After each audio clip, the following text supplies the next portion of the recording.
guys, Lindy here and welcome back to the Pause Area. This is a place where we talk all things finance, so please remember to like, share, comment and subscribe. One of the popular conversations during the lockdown in 2020 was regarding side hustles and multiple streams of income. We believe that that's a very important conversation to have. And to take it a step further, we are discussing one other aspect that's very important to us, which is a debt. I mean, a lot of people are still working in traditional employment, either in corporate or retail, whichever industry that you may be in, and you only receive a single income either at the end of the month or however often that you get paid. And it doesn't matter how little your income may be, it's still important for you to be able to manage with what you have and hopefully free up some money at the end of the month to be able to save or invest or do whatever your personal goals are or goals in life in general with your money. So please tune in with us as we take you through the debt snowball as an instrument or tool to tackle your debt from the many that are available in the world. So the debt snowball is one of the many tools that you can use to tackle your debt. But on this video and on this chart, we're using the debt snowball so that you can see its power and how you can use it in your life. So we're using an example of a gentleman. His name is Thabo, 26-year-old sales rep and earning 10,000 Rand. So Thabo has store accounts. He's got store account 1 and the total that he owes on his store account is 1,200. He's got another store account and his total is 3,000 that he needs to pay.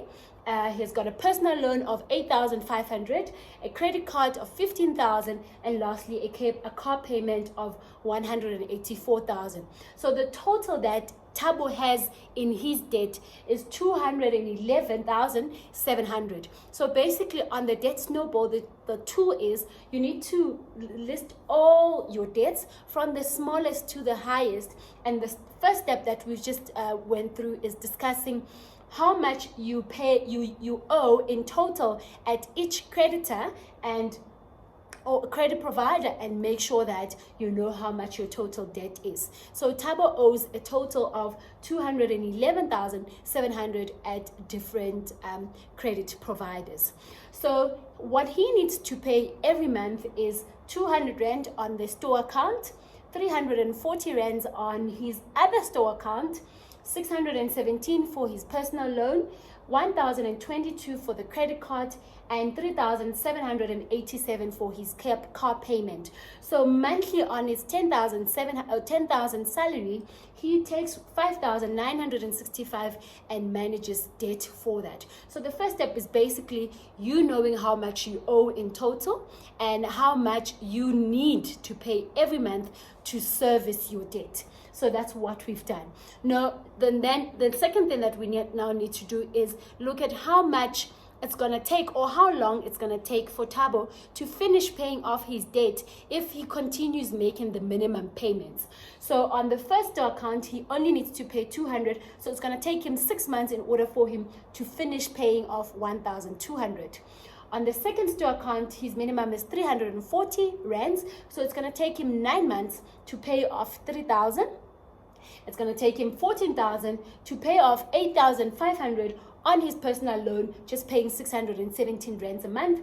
And it's going to take him 15 months, which is a year and 3 months, to pay off his credit card of 15,000. And it's going to take him 49 months to pay off his car, just making the monthly payments. So looking at his total payment and minimum payments, it's actually going to take him up around 93 months, which is almost 8 years just to finish off paying this 211,700 of his total debt. And remember, on this video, just to make it basic and simple understanding, we haven't considered any interest rate or any things that might change in terms of, let's say the repo rate is now low and he's got a flexi interest on his car and then his minimum payment reduces. We haven't considered any of those. We're just working on the assumption that he continues making minimum payments and no rates change. Okay, so if let's say Thabo then realizes that in his salary he spends, let's say 300 Rands going out or 300 Rands buying alcohol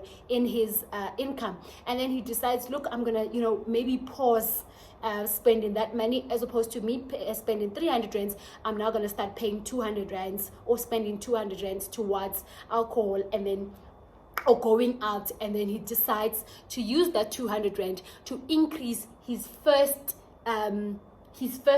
minimum payment from 200 rands to 400 rands. Then he's putting more money into himself and being able to finish his requirements or his debt obligations sooner. So with that 200 rands, he stops paying 200 rands for the first store account. He then pays 400 rands. Just by doing that, he will then cut in half his total period of settling the first account. And remember, once you do that, you still continue making the minimum payments on the other accounts. So what he then does is put that 200 rands, and as opposed to paying 200 rand only, puts that extra 200 rands and makes it 400. It will then take him 3 months as opposed to 6 in order for him to finish that first store account. And once that store account is finished after 3 months, while he's still continuing to make minimum payments on the other debt obligations, he then frees up an extra 400 at month number 4. Then he takes that 400, adds it to 340, makes it 740, and then starts paying off the second store account. So he's now smashed this first debt and no longer owing it. Take the money that you've now freed up from paying off the first store account towards the second debt or second store account. Then he continues paying 740, making minimum payments on the other accounts. Then he then cuts again in half that other obligation. It stops paying 9 months and then 4 months. Now Thabo has paid off 2 of accounts quicker than he would have initially taken him just by using the debt snowball. Then the second thing he does is take the 740 that he's now freed up after month number 5, add onto the 617, equaling it to 1357 or 1357 to now tackle his personal account or personal loan. So this therefore means he no longer pays the minimum of 617, he's now paying 1374. So as opposed to it taking him almost 1 year to finish this personal loan, he then finishes it in 6 months. Then again, continuing with that momentum, he takes that 1357 that he's freed up after month number 7 and adds it onto this 1022, which was then aimed for his credit card. Then he now starts paying 2349. Then again there, it's another win because it will no longer take him 50 months to pay off his credit card, but it will now take him 6 months.